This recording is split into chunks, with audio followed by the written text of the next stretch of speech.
All right, so we're moving on to our conversation for today. We're all looking at the Anambra governorship election coming up on Saturday. But just before we do that, let's listen into a background report put together by Abdul Salam Jibril.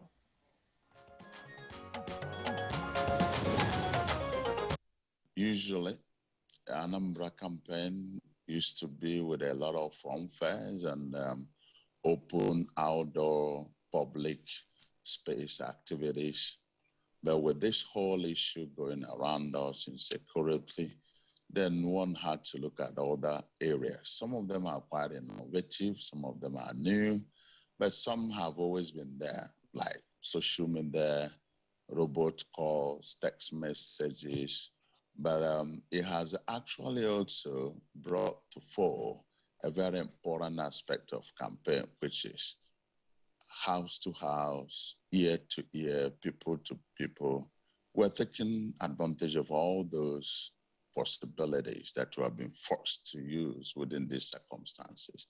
Something very, very dangerous in what the politicians and the aspirants are, beginning to think is that immediately after the elections, the insecurity, just disappears. And we heard that from Dr. Obiora Okonkwo, because they believe that, yes, we have this insecurity as a result of the forthcoming elections. But from experience, we know that, for instance, when you arm people during elections, those arms are not mopped up after the elections. The people you have armed still keep those arms, and they use that to unsettle the peace in the society. So if anybody is thinking that once we conduct elections on Saturday, then Anambra reverts, back to its peaceful self, I think we are getting that wrong. The only thing that we can say in Anambra is that there's a balance of terror, not balance of ideas, not really, campaign issue. It is simply about, capturing the power for self-centered interests, not really for the people. And it is a reflection of what is going on in many parts of Nigeria. People come, talk, speak, say all sorts of promises, from the federal to the state to the local government. It is the same scenario. Now, after you even mobilize people, you get elected, the next minute you decamp to another party. So what mean that all the things that you have said, you do not mean it, and you have betrayed the people that have key in, supported you, only for you to move to another party without even consulting them. So that is why we think it is important that the situation in Anambra is taken very seriously.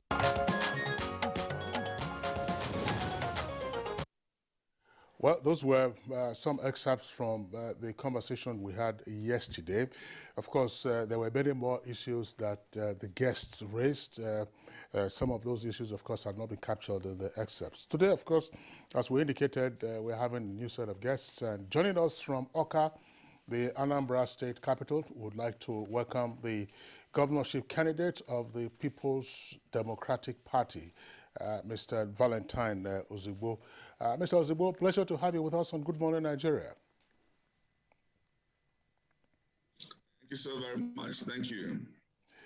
All right, so let's begin straight away.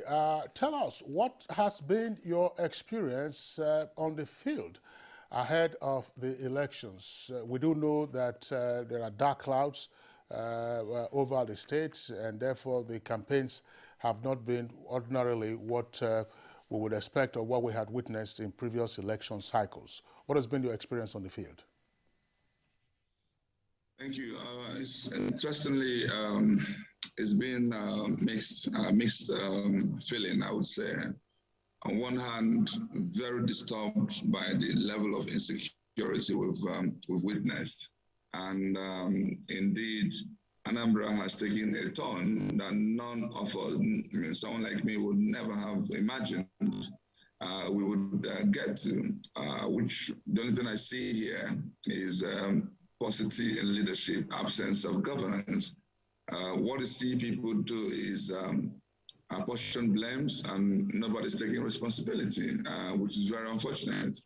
On the other hand, we've tried to encourage people to move around because you can't yield to this intimidation. As you know, some of these activities are politically motivated. There are some people who think they stand to benefit in the midst of chaos and may even want less people to come out. And we are begging Anambra people to come out en masse because that's the only time we can have truly what we call government of the people, by the people, and eventually for the people. So we have brazened up to move on with our activities. Yesterday, we had a gigantic rally at the Alexa Kweme Square in Oka. And thank God there were no skirmishes. Everything went smoothly. We had a number of governors who came around, and a number of leaders of the party from our national who were here. And even the day before then, we had fantastic showing at the national debate that took place.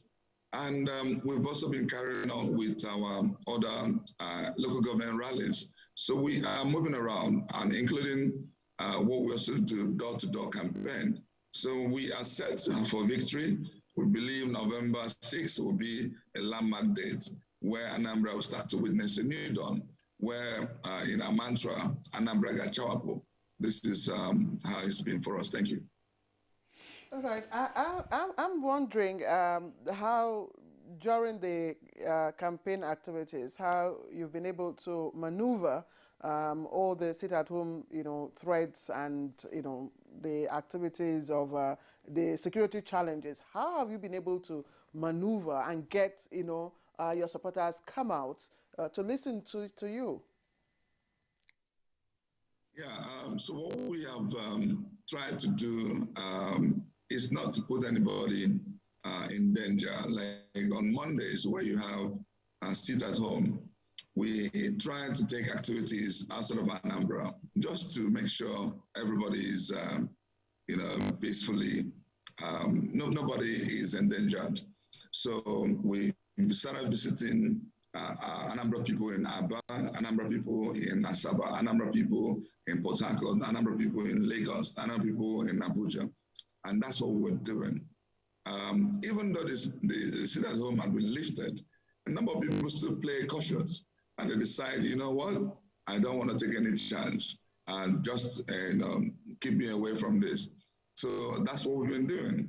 And on the other hand, of course, we try not to gather so much crowd, but one of yesterday we had to involve the whole apparatus of security agencies, but we're so pray to God, honestly. We do some of this in faith because we're not yet in power to be able to curb some of this criminality we see. And it's always important to, dimension what is going on. It's important to understand from intelligence to what extent do we have agitators doing this? To what extent do we have people who are simply criminals taking advantage of the situation to do this? To what extent do we have politicians who are motivating thugs and thuggery into doing this? So that is only when we can begin to respond to how these things will affect our life thereafter. But generally, what we try to do is be cautious and do things on time, not late into the night, and make sure we educate our people to wherever they are and it's done, find a hotel, sleep there, we'll take care of them. And so that these are the other measures we've taken that not all the measures we want to speak in public. But so far, so good in terms of our ability to move around. We have only tomorrow. Tomorrow is the end of the campaign. So in our own balance, imagine if you just decide to close down on your campaign activity, then you have succumbed to the intimidation and terror. So that's not what we're known for. There's some people who have decided, you know what, if this means sacrificing their life to guarantee the future of their children, they will. So there's some people who are bracing up the whole insecurity because they know it's totally man-made. They know it's well orchestrated by people who think they can benefit. But for me, What is actually more crucial is let the government sit up. Let the APC government at the center sit up. Let the Abuja government at the state sit up. Let them take responsibility. This is their first assignment. Take care of life and property. And they're failing in that regard. And this is also why we say to our Anambra people, do not reward impunity. If people have failed, get them out. Let's get freshness and new ideas, new mindset, and people who can have the capacity to bring Anambra together, bring our people together. Let them come take on the saddle of leadership. All right. Mr. Ozigbo, thank you for your responses so far. From your campaign platform, what are the critical issues in this election that you are inviting the voters' attention to, and thereby seeking to convince them to vote for you? Thank you. For me, leadership is always about content of character, about competence, it's about capacity, it's about compassion. It's about having the right person that fits the profile. It's about getting all together, having the proper mix. You're not looking for somebody who is just academically intelligent and lacking in emotional intelligence. You're not looking for people who don't understand that this is actually a call to serve, not to be served, not to be a lord over. Not looking for people who think that they know it all. You're looking for people who understand that there are a lot of big men in Anambra State. And the only way you can govern well is be able to humble yourself and listen to them, get them to be part of governance, and get them to have input, especially the youths and the women. And so this is the primary thing that actually we've been pushing, and this is why we've gotten the momentum right now. Because among all the major parties, they see that we stand out. They see that clearly, and if you do your own poll, you will come to the same conclusion. Second thing we talk about is the party platform. Which party you present is so crucial. And there are parties that are not acceptable by your people because of the way they've conducted themselves in the past. If you conduct a poll in the entire Southeast, PDP has an overwhelming likability, acceptability. And so if you're also looking one day that we are going to have an Igbo president, it can only come from PDP and not APC. And so to that extent, reject the party that can't protect your interests and accept the party that will protect your interests. The third part is how you emerge is so crucial. You can have a good man in a right party, still get into governance and behaving badly. That happens usually when your hands are tied, when you have been sworn to a shrine, when you have become independent. You're looking for somebody who has that openness, that clarity, that independence, who has emerged through a free and fair process. If you are a beneficiary of a stolen mandate or an imposition of any kind, your hands will be tied by the impostor, the people who put you there. And that is why if you go to the alternative party, APC, for instance, they didn't conduct primary. It's obvious. There's no Anambra person that can say to you, they knew where primary was conducted in Anambra. If you do the same thing, come to Abuja, same thing, they know that, in Abuja, there was actually a disqualification of those who were qualified. Imagine saying that a sitting house, 2 sitting house of reps members were not qualified. So they cleared the way to impose somebody. And with this, therefore, you find that in me, and my deputy, you find the right mix of content of character, you have the right platform, imagine through a free and fair process. And therefore, all that now remains is the commitment in the Anambra. What are we coming to do? In fixing the roads, the insecurity, the 2 perennial things, and eventually power and other things that we've laid out in our manifesto. Okay, Mr. Candidate, I thank you. But, I'm wondering how the outcome or the turnout of voters of Anambra in this election would affect your chances of winning it, because these are unusual times, for the people of Anambra in elections. Again, considering the fact that historically you've always turned out very low votes, voter turnout, very low, and the odds are not in your favor. You belong to the opposition party, which at the moment is losing, most of its or some of its members to other parties. Again, you also are not what we call a political, a political force, a strong political force. So how are you going to, what are you going to do to ensure that the 2.5 million people registered to vote, come out, or at least come out en masse?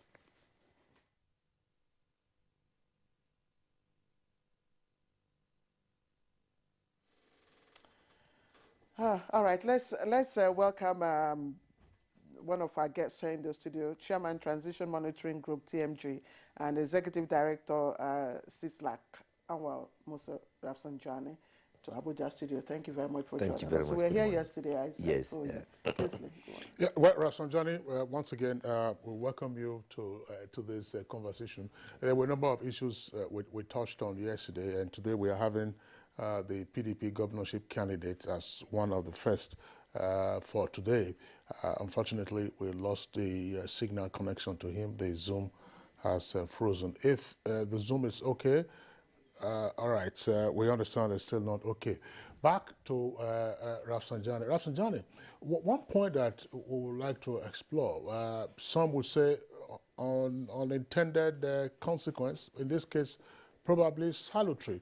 You already expressed concern about the likely voter apathy, and therefore how that might affect, in your view, the legitimacy of the election.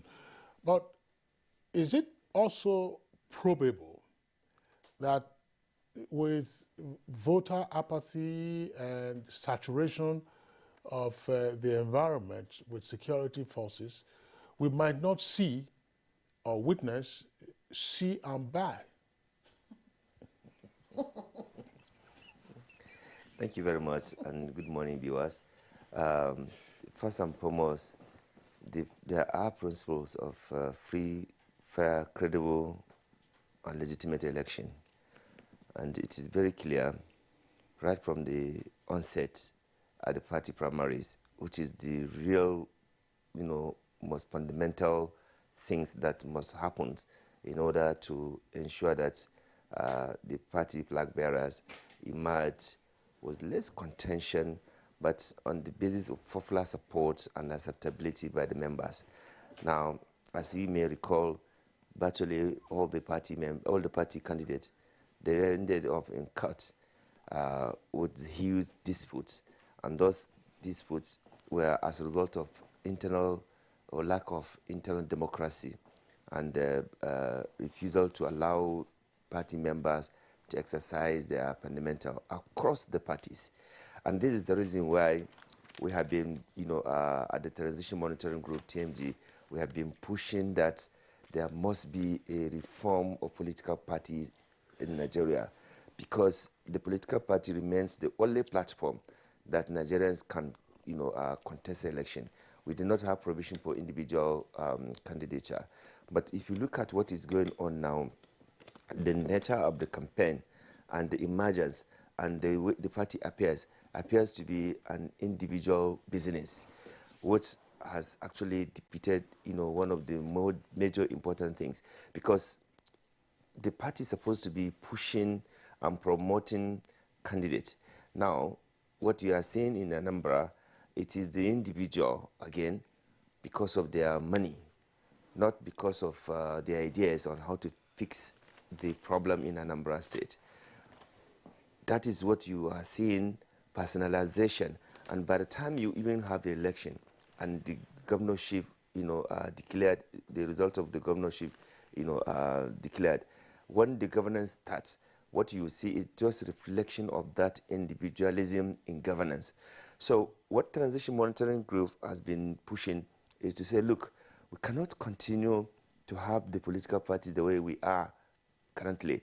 There are so many credible, patriotic, committed, knowledgeable, experienced people who want to go into politics. But because of the monetization, commercialization and privatization of the political party system in the country, it is extremely difficult to see people who have something to offer to governance that are allowed to come. So in the case of Anambra, you will also see how many court cases, in fact, those cases, I don't know whether we can safely say they have been fully resolved, So there is a big threat to credibility and legitimacy of that election, coupled with what we are now seeing, because when we did security risk assessment on the Anambra election, we discovered that there's a serious, huge threat to really having a peaceful,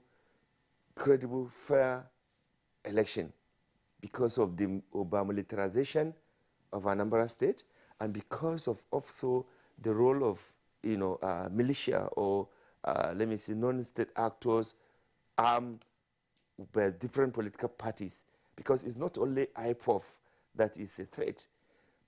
Many political parties supporters are more of like hired, because they are not actually members. They are hired, they are rented. You heard what the Abuja gubernatorial election yesterday was saying, that they know these people came, they are not from Anambra. They were hired to come and do the work they will do, and that after the election they will disappear. We don't really know that, but that's what his the view. governor. That's what he said. Yeah. That's his own view. We Yes. don't know that, and we cannot substantiate or otherwise of that. But Rafsanjani, thank you. You raised very important issue: personalization of the Anambra or privatization of the Anambra, if you may, election. We'll take you up on that shortly. We understand the governorship candidate of the PDP, Mr. Valentine Uzibo, is back with us. So, Mr. Uzibo, I had asked earlier if the eventual outcome of the election will not affect your chances, given the fact that luck is not really shining on you as a PDP member being in the opposition and not such flowered political, antecedents also in your favor. So what do you think? How are you going to, whip up support and ensure that your supporters come out, or Anambra people come out to vote en masse? Thank you so much. As a matter of fact, before, I want to apologize that the line cut off, the network got off. But when you were about to ask that question, there was a comment you made which I need to pick up on, which is people decamping, who decamped from PDP. Actually, we lost just a few people who, if you do your proper check, you understand the reason for their leaving us. Some victims of intimidation, either they have one query, EFCC or whatever. What APC has been doing is latching on to this to intimidate people into coming. Some, for whatever other personal agenda they're pursuing. But the beautiful thing, they go alone. The majority of their followers remain. As a matter of fact, it's been the opposite. Yesterday, can you imagine that the entirety of the state youth leaders of other parties have joined PDP? And I'm talking about true grassroots support, not purchased support. Genuine. State youth leader of Abuja, state youth leader of YPP, and many others.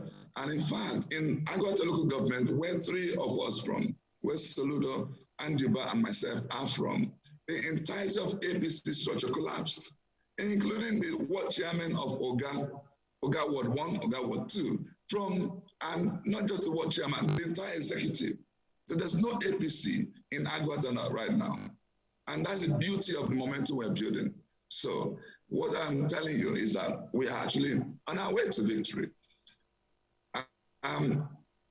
In terms of getting people mobilized to come out, we all have a role to play.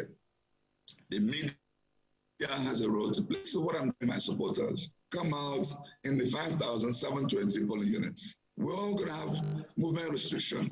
Nobody's going to move from one location to another unless authorized.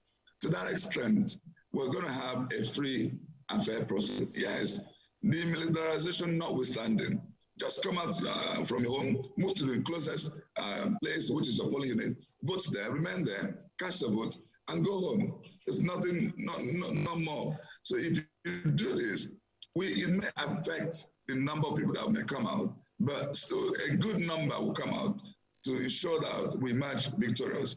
So, but let the media also help here in letting them know the importance of coming out and, letting their franchise be protected. Thank you. Well, Mr. Ozugbo, still with you. The point has been raised that, in a sense, you are a rookie in politics.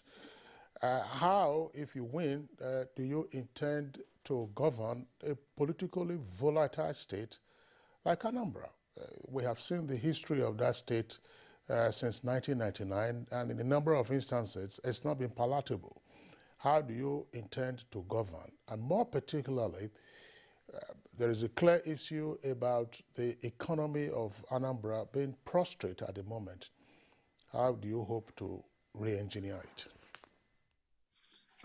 What I would actually urge you to do is look back at who Valentine has been. I am that child of grace that whatever I lay my hand on, I turn it around. A transformation leader is a transformation leader, no matter where he finds himself. In terms of my background, I started off as a village boy who grew up and becoming the best in primary school, secondary school, and the University of Nigeria. I made the best result in the Department of Accounting and in the faculty as well. Eventually had my MBA, qualified, became a chartered accountant, became a fellow of the body and other bodies, and eventually gained Children's Scholarship, went to England for my second master's, had distinction in MSc Finance. I enrolled in Global CEO program, which I did in 3 universities, and became the president of the class, which I am till today. I worked in banking for 17 years. Within the first year, I became the best staff of Diamond Bank in Nigeria, got to the level of branch manager in 5 years, regional manager in 7 years, rose to the level of general manager, where I looked after businesses, including expanding businesses in other parts of the world. And ultimately, I became the president of CEO of Transcorp Hotels PLC. And within the period, I actually took that hotel to become the best business hotel in Africa. And I won many global awards in that process. And then I became the president of Transcorp Group and looking after power business, oil and gas business, hospitality and agribusiness. So who is Valentine? Is somebody who is competent, who has the capacity, who has the connection, who has experiences in power, in oil and gas, in agribusiness, in hospitality, and what have you. So when somebody says you haven't done politics, yes, I'm not coming with the baggage of politics. I'm coming with the freshness of idea. I'm coming with the youthful energy. I'm coming with what Anambra needs now to bring Anambra together. So my friends, my brothers, this is now talking to me, Anambra, all of us together. My sisters. It is time for us to create a change that we need. It's time for us to move away from the dysfunctional past and cling on to a better reality, better vision that can get Anambra to transform. For this kind of, all right. Thank you very much, Mr. Valentine Ozugbo. We will, of course, pause you, and then, as we earlier indicated, we're having another governorship candidate join us for today's conversation. And he is the candidate of the All Progressives Grand Alliance, Professor Chukwuma Charles Soludo, is also joining us via Zoom. If we can see him on the screen, we will welcome Professor Soludo to this conversation.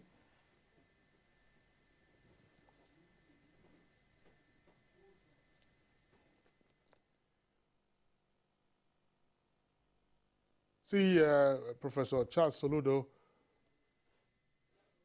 on the right side. Professor Charles Soludo, pleasure to have you with us on Good Morning Nigeria today. Valentine Ozugbo of the PDP has been our guest. Yesterday, we had the candidate of the Zenith Labour Party. In this case, all right, Soludo, can we see him? Is Zoom okay? All right. Now we understand that the signals we've lost the signals, and I'm sure we'll sort that one out going forward.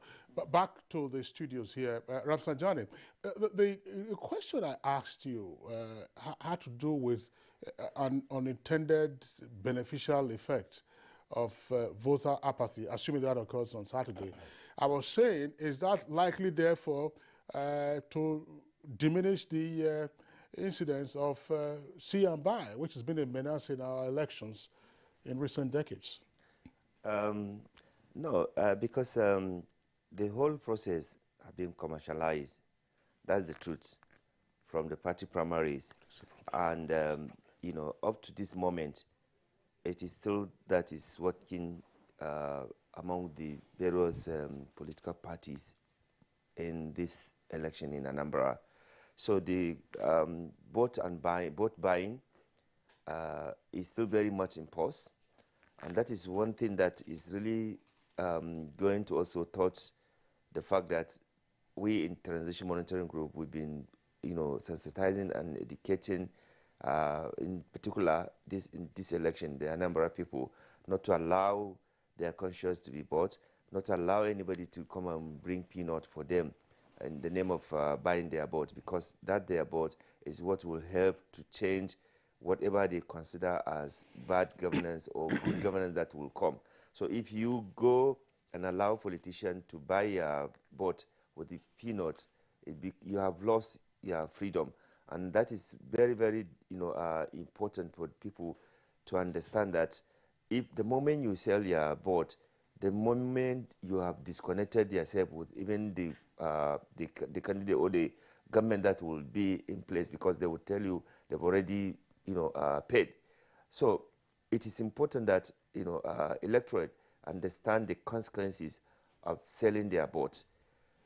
A lot of politicians, they do this through all sorts of things. In fact, some they even use public money, especially those ones that want to go for the second term as a sitting, governor or president. They come up with all sorts of schemes using public taxpayers' money to actually engage in vote buying.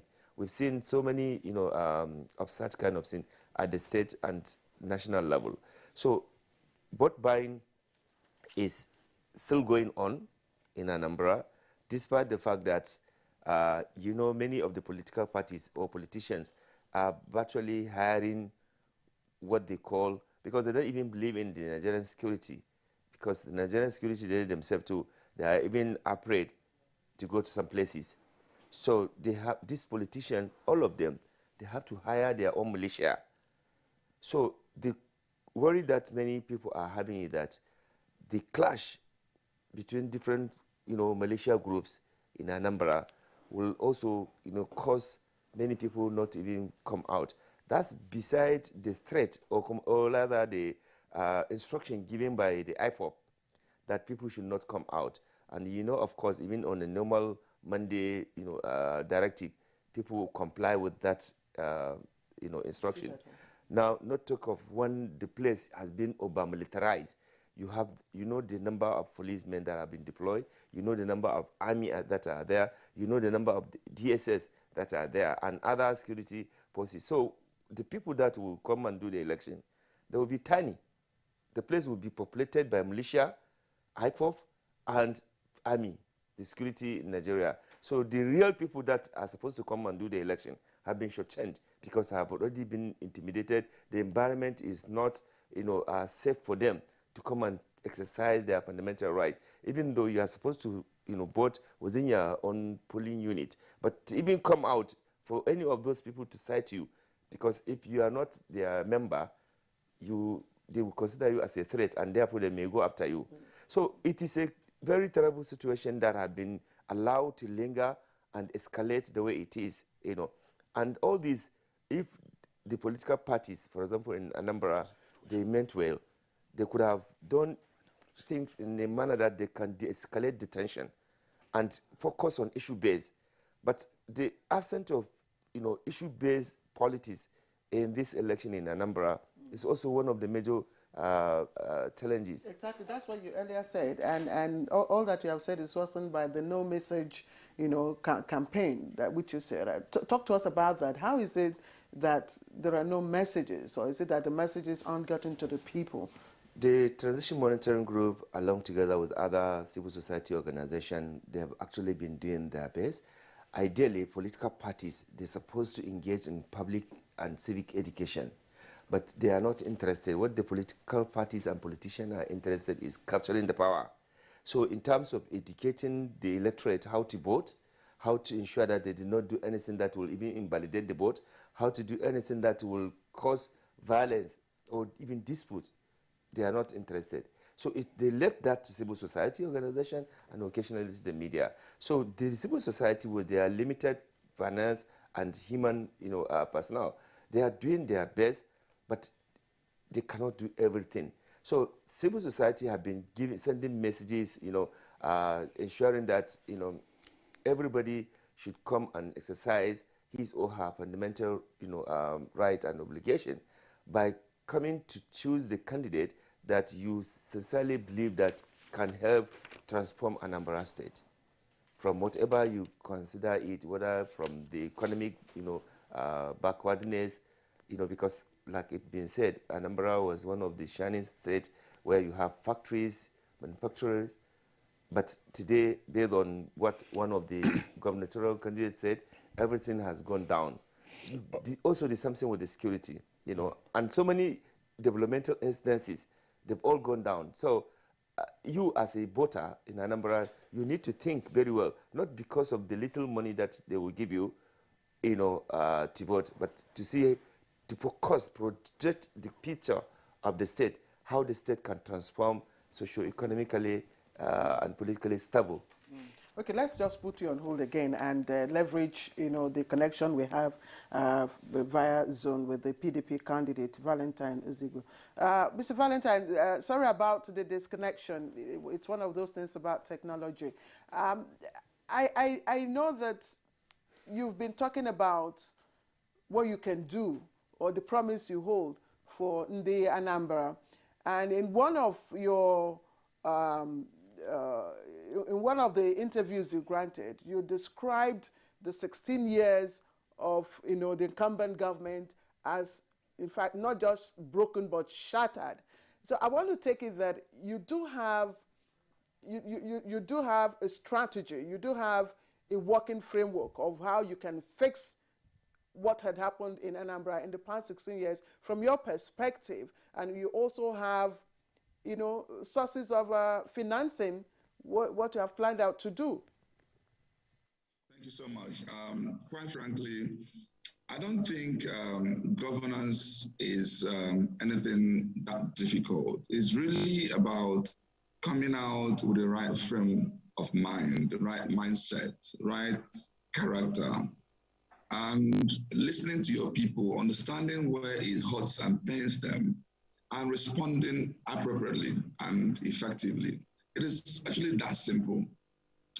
I mean, look at road infrastructure, for instance. What does it cost us to just maintain what is already in existence? Even if I don't build any new road, and I just focus on fixing the potholes, preventing the gully erosions, and dealing with those key things that matter to the Anambra. I mean, if you've been here, you understand how shattered Anambra is. It has never been this bad. So what does it cost us? I mean, what is the magic there? Set up a road maintenance agency, get the right people there, put some money there, and not a lot of money. And you see people abandon governance. And for me, there are a number of quick ways we can deal with, and the money is there. We receive average of 80 billion in a year now, 50 billion in FAC, 30 billion in IGR. And I can tell you IGR can be far more if we plug the loopholes. And there are several loopholes. There's no reason why Enugu will have more IGR than Anambra. Like Delta will have 3 times, 4 times more IGR than Anambra. There's no reason. Anambra has big markets, big industries, big everything. But there are leakages everywhere. Plug the leakages, channel resources to where matter, fix security, empower the vigilantes, get the people to take hold of their communities, and allow peaceful existence for everybody. unite in the Anambra, simple things, and we fix Anambra. And now we start talking about what we do to take Anambra to the next level. That's where I start talking about infrastructure, looking at Onitsha as true commercial hub, looking at Nnewi as true industrial hub, looking at Awka as true state capital, balances for agricultural processing, Old Agwata for technology hub. And in all this, unleash the power of the private sector. I am a private sector person. I've operated at the top in the private sector. I've managed a corporation owned by 300,000 Nigerians. I managed a team of people with 3,000 workforce and more. And I know how to get people together. This is where the skill of emotional intelligence comes in.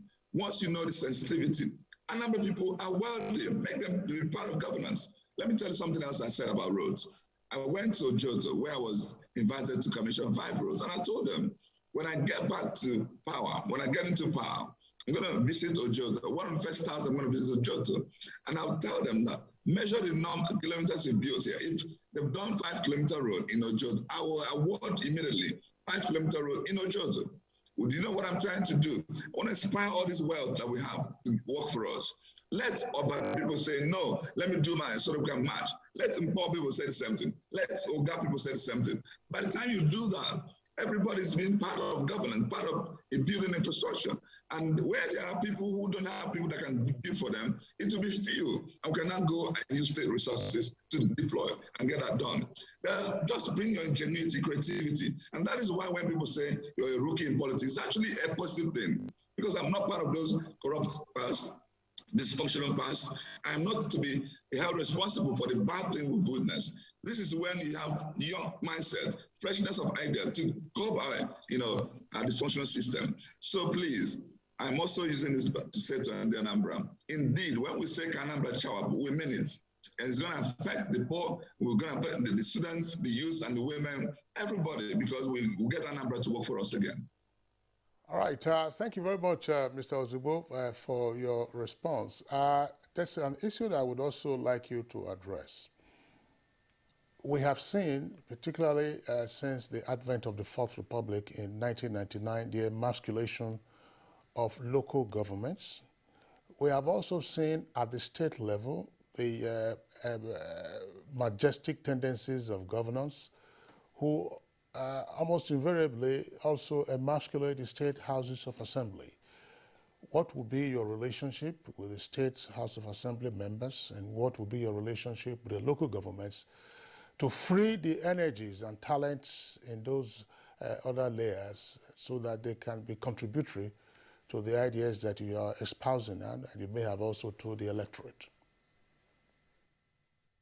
This is such a fantastic question because, some of us who have succeeded in the private world can tell you the only way we succeeded was by surrounding ourselves with competent people around us, building a team, a strong team, formidable team. In politics, people want to, do the opposite. They feel intimidated when smarter people are around them. They want to be the one to shine. That's not how to govern. Governance framework requires that you create the layers of structure, of governance, empower them, and get them able to fire on all cylinders. I can't be a governor and be a local government chairman. And you need competency across board, even up to the PG of a town union. And so I am an advocate of quality corporate strong governance where everybody fires on all cylinders. Let the arms of government do what they need to do. Let them be empowered to do so. And I won't be threatened by it. And so I will actually be conducting a local government election in record time. When we get on board, and we'll make sure that it's done well, such that it will be the people in local government that will choose who leads them. And once this is done, and you empower them, let their constitutional money go to them, but guide them in making sure they do the needful, they apply it judiciously, and everybody starts to fire on all cylinders. Same thing with legislators. For me, I am, the only way you can understand how someone can succeed is that same concept of emotional intelligence. Understanding that you're not God, you're not the Lord, you are just one servant, you are just at the mercy of the people. And so getting everybody, giving the courtesy and respect due to them, allowing them their own freedom, their own free will to do what they need to do, and making sure that all together, we are following the same common vision. And once this is done, we will actually get Anambra to a level. It is the basic framework upon which everything can build upon. But when they see you thriving, focusing on key things that are responding to Anambra, they are not going to do it. Even if they are from opposition party, they will work with you. And I'm certain I'll be able to unite everybody together. I'm still staying with you, Mr. Ozigbo. Rafsanjani here has used, several terms to describe the process, the electioneering process in Anambra. He has described it as, personalization, privatization, commercialization, every other decisions without the messaging. Now, we all know that the most important critical thing that the Anambras and the Southeast generally want now is for peace to return.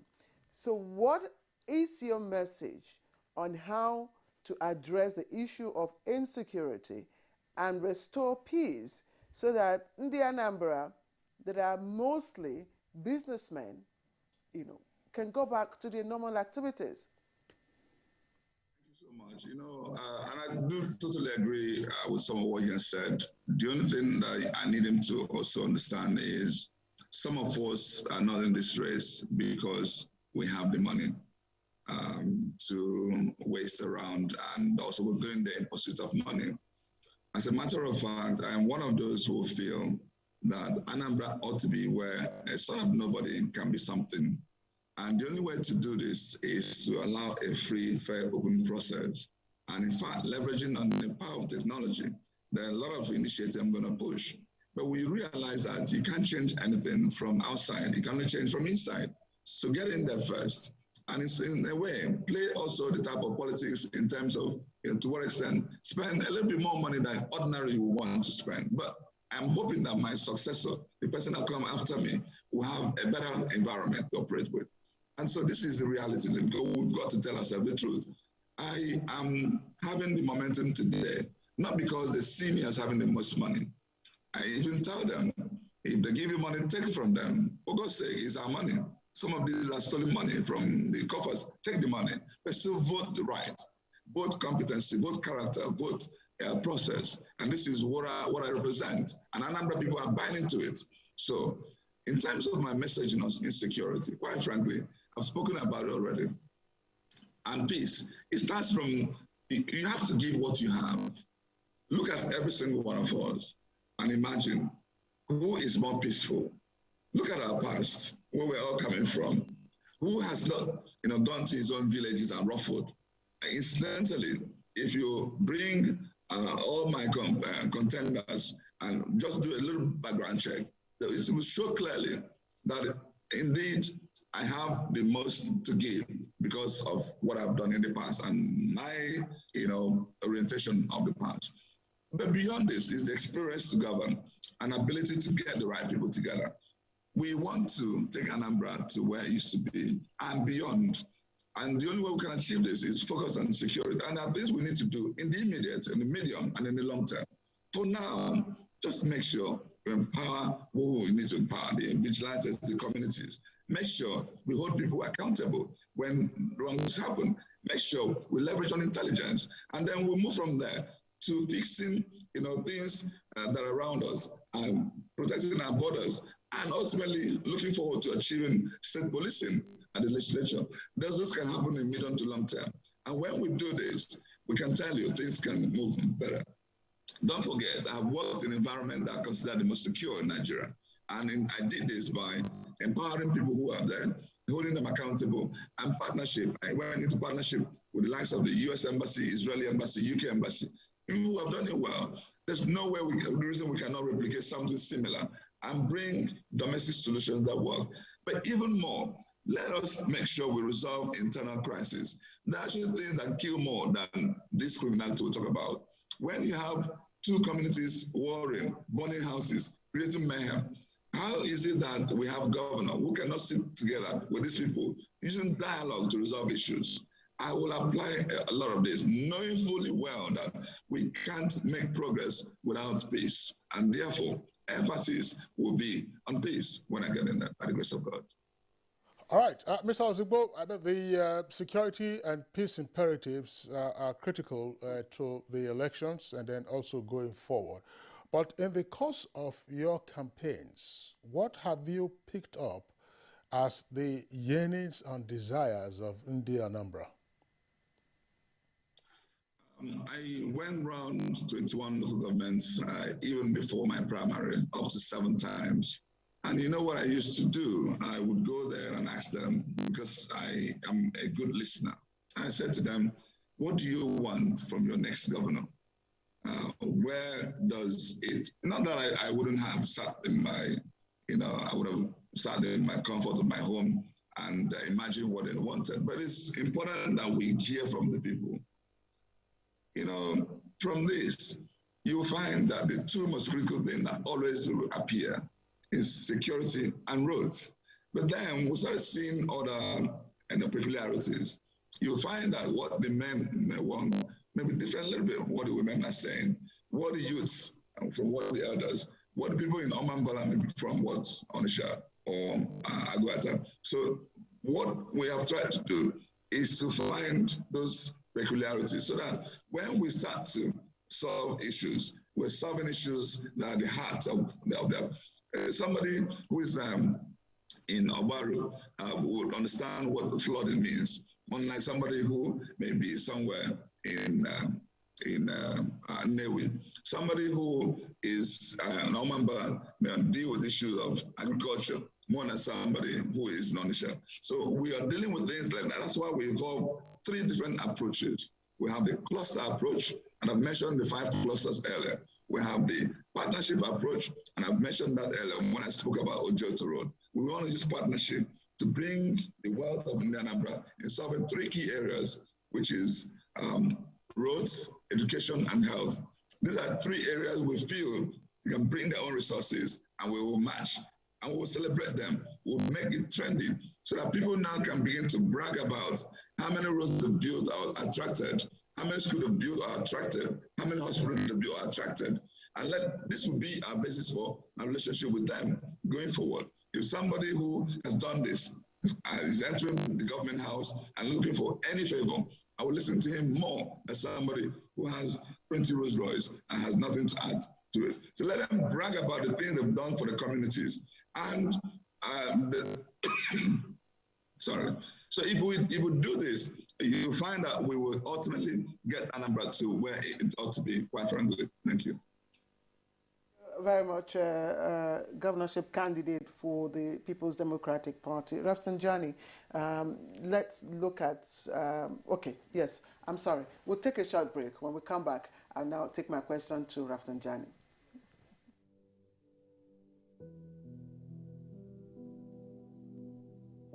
Well, the housing solution we have developed is a multifaceted one.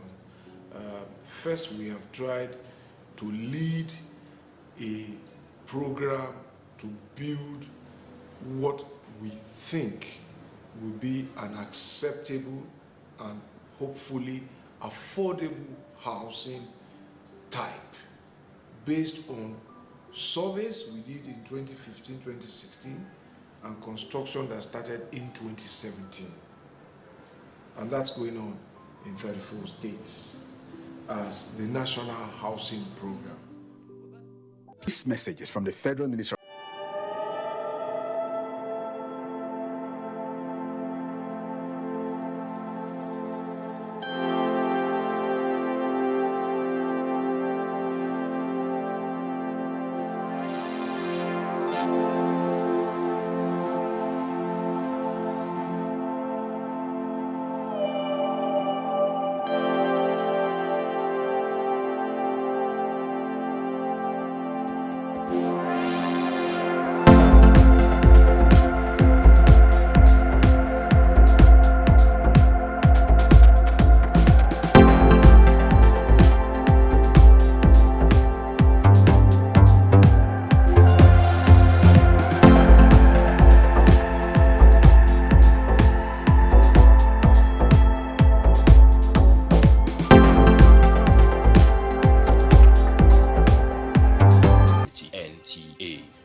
patriots.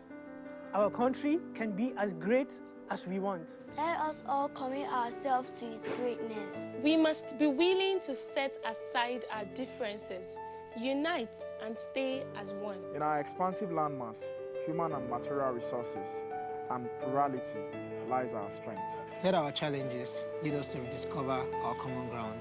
And together, let's find solutions. This will take some time, so it requires patience, tolerance, and forgiveness from every one of us. Let all hands come on deck to protect and transform our country. Let us unite and see each other not as adversaries, but as brothers and sisters. Together, we can build a better Nigeria for ourselves and for the next generations. This message is brought to you by the National Orientation Agency, NOA, with support from Nigerian Television Authority, NTA.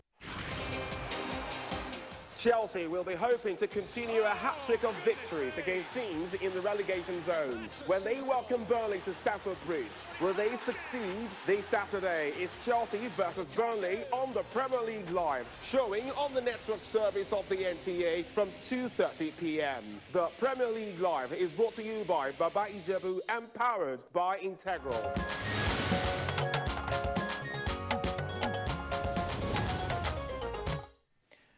All right, welcome back, and we're discussing Anambra elections ahead of the polls coming up on Saturday.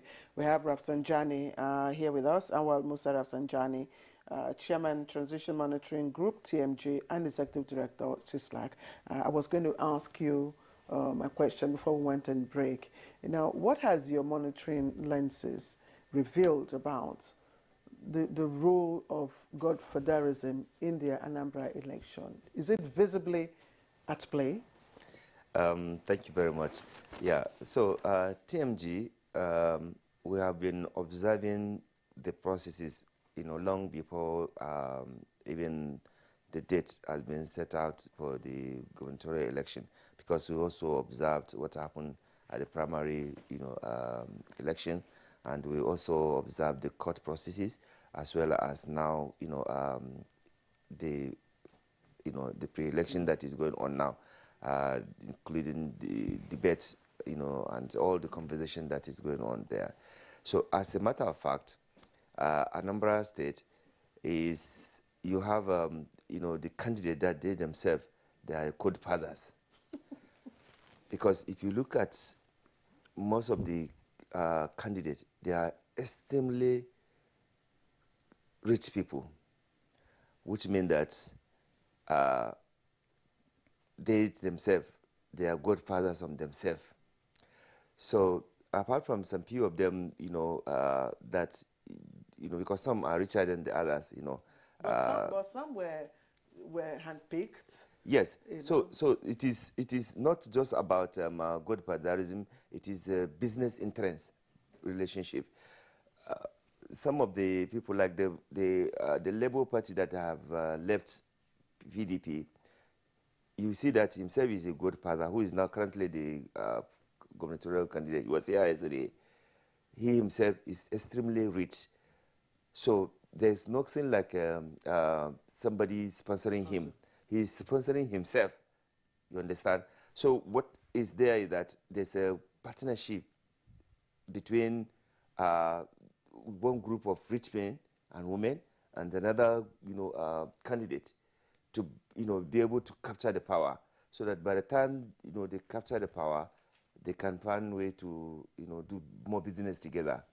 But it is not that like the case of, let's say, for example, Lagos, where, Tinubu would decide and determine everything, you understand, because of his influence there.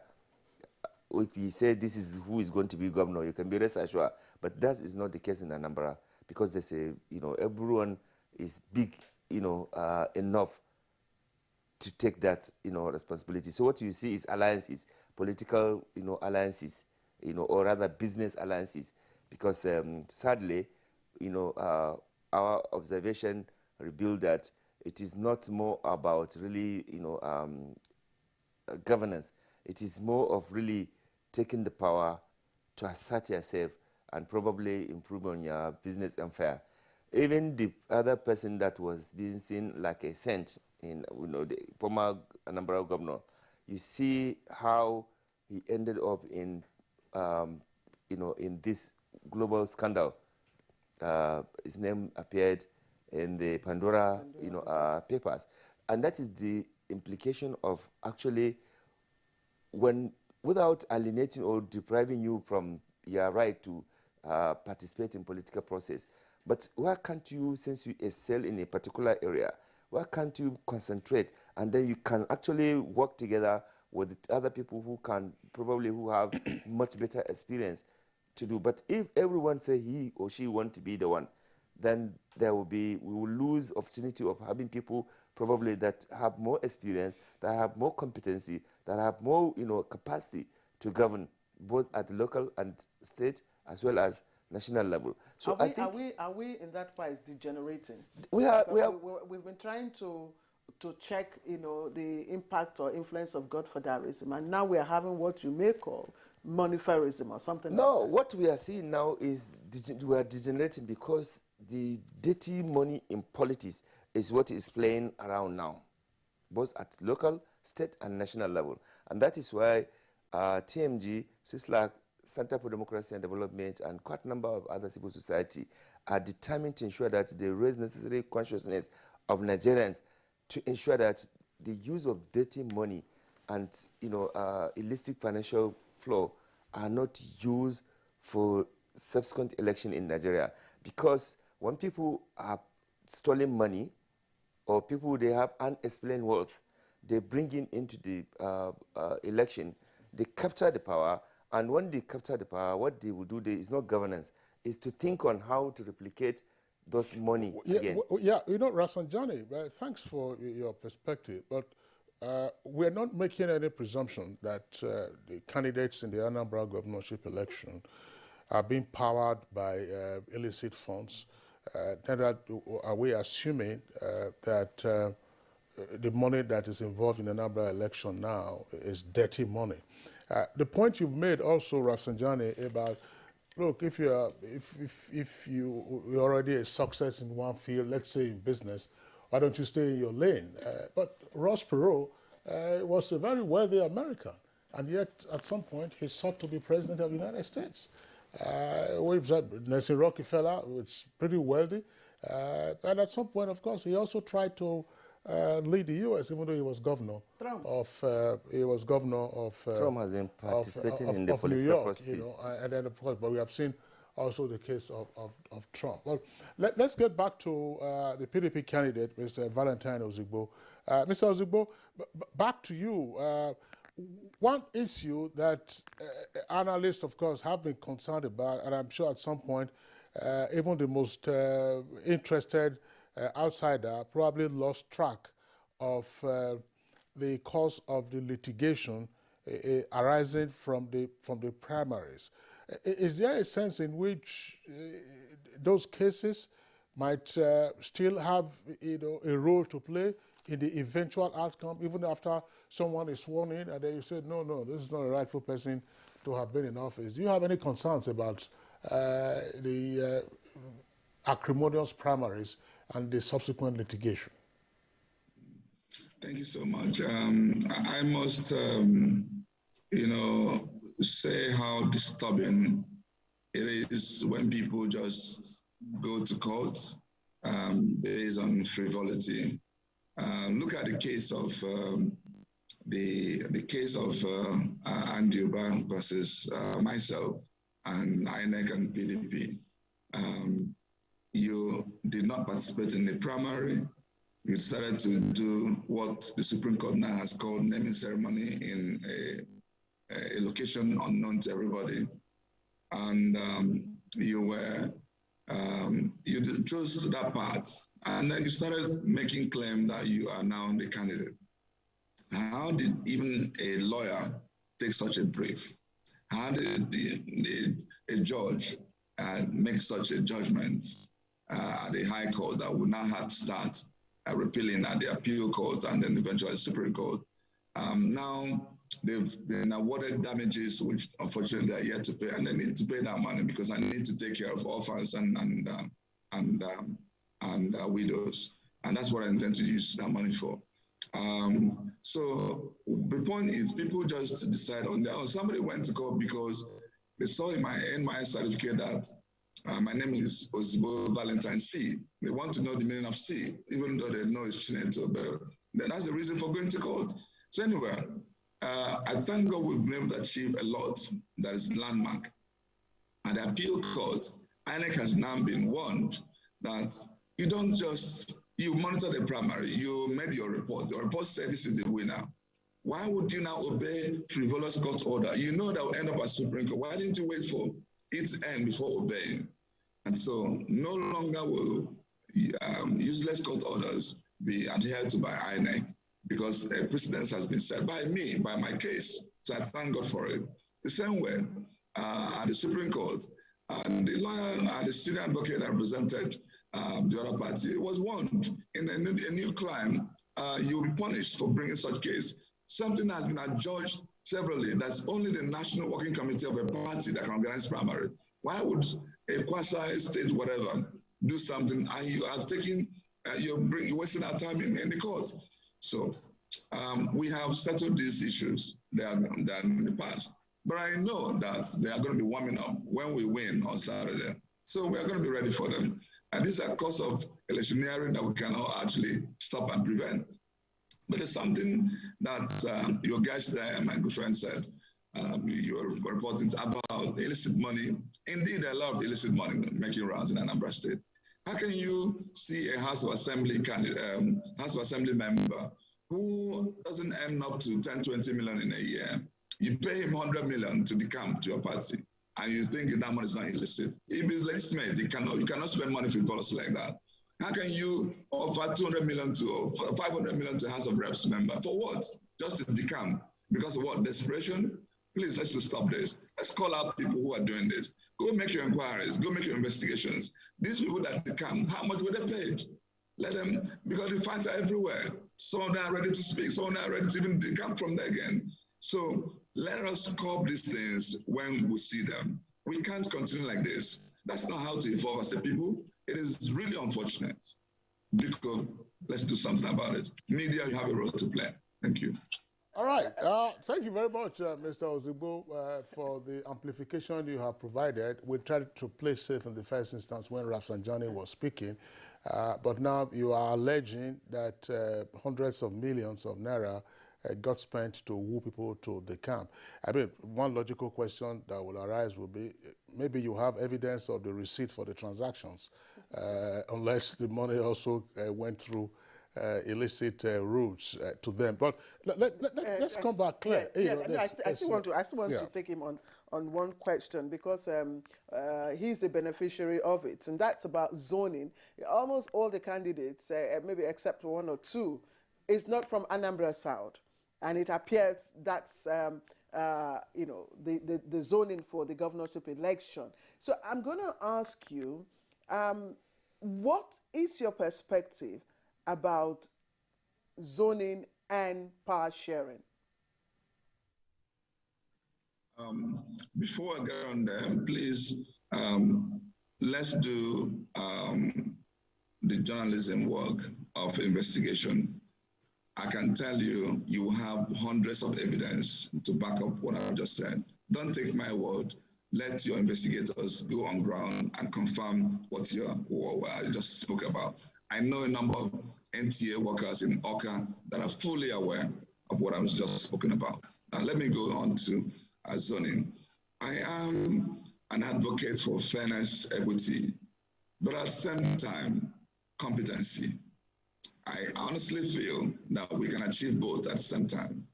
We do not need to sacrifice competency on the altar of zoning, no.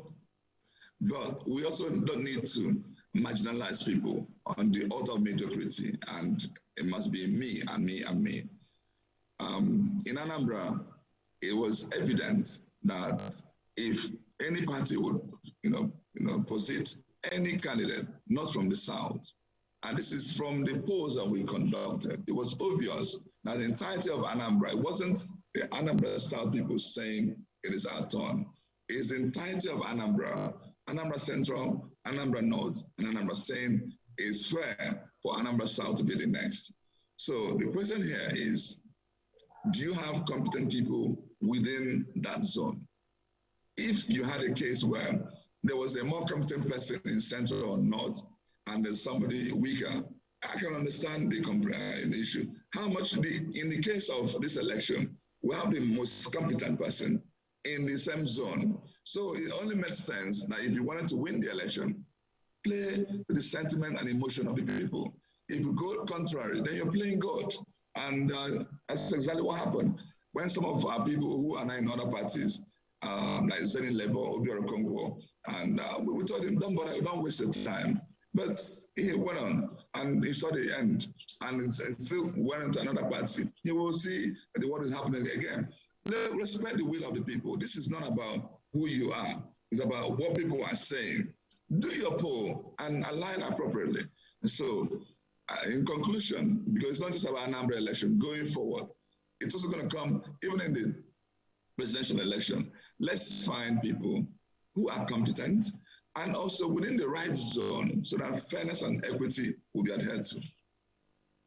Mr. Ozigbo, I mean, we do know that Anambra suffers from some major ecological issues, namely sheet erosion. We also know that Anambra also has some major infrastructural challenges, so that the arterial roads, Onitsha, Enugu, Port Harcourt Expressway, at least the portion you have in Anambra, and then the Onitsha Owerri Expressway. I don't know what the state of those roads is at the moment, but a few years ago when I was in that axis, those roads were in a crisis situation, as it were.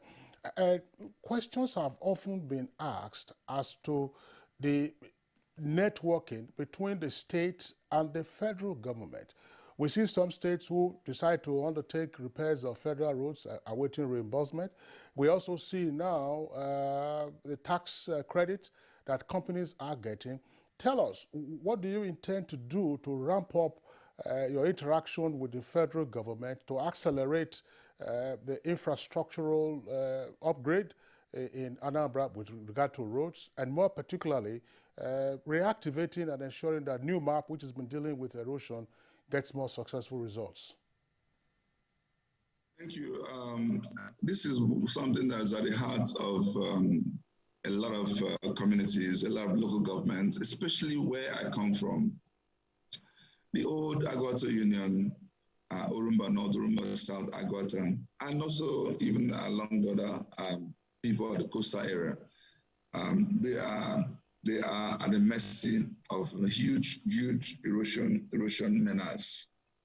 I can tell you that if you see some of the sites, you get so worried that a state resources can never be able to come in and deal with it. And so the question here is, how do we deal with it? There are only 4 possible sources of such help and funding. Only 4. It's either from the resources that we have and muster as a state, either FAC or IGL. It's either we are bringing in the private sector, unleashing the power of private sector. It's either we're getting federal government support or we're getting multilateral support. These are the 4 sources. And if we conduct ourselves well, we have the right structure, we're able to attract all of this together. And I'm happy you mentioned how, for instance, MTN is using the tax credit scheme to now look to develop the Enugu-Onitsha Expressway. That is such a fantastic move. And I'm going to be one of those who will jump onto the fray to push for that to be done in an efficient manner and for many more to be replicated. I'm afraid, Mr. Valentine Ozigbo, we're running out of our time, but we do appreciate the fact that you could join us via Zoom all the way from Awka, the Anambra State capital. Thank you very much for your perspectives. And that was governorship candidate of the People's Democratic Party, PDP, Mr. Valentine Ozigbo. Let me also appreciate Chairman Transition Monitoring Group, TMG, and Executive Director, CISLAC, Anwar Musa Rafsanjani, who also shared his perspective. And well, thank you. Always a pleasure to have you with us. Thank you very much. All right, let's quickly check developing stories on the foreign scene. Ethiopia's cabinet on Tuesday declared a nationwide state of emergency after Tigrayan rebels seized two crucial towns in an apparent push towards the capital. Lawmakers are expected to approve the measure within 24 hours, the country's state media says. In recent days, the Tigray People's Liberation Front, TPLF, has claimed control of two key cities about 400 kilometers from Addis Ababa and has not ruled out marching on the capital, which has so far not seen any fighting. The government has denied claims of the TPLF territorial gains, which, if confirmed, would represent a major strategic advance. Much of northern Ethiopia is under a communications blackout, and access for journalists is restricted, making battlefield claims difficult to verify independently. Recall that Prime Minister Abiy Ahmed sent troops into Tigray a year ago to detain and disarm the TPLF, a move, he said, came in response to attacks on army camps. All right, let's go back now to our sports desk. Napoli forward Victor Osimhen took part in training on Tuesday after missing Sunday's 1-0 away win at bottom club Salernitana due to injury. Osimhen picked up the injury in training last Saturday and failed to take part in a league game for the second time this season.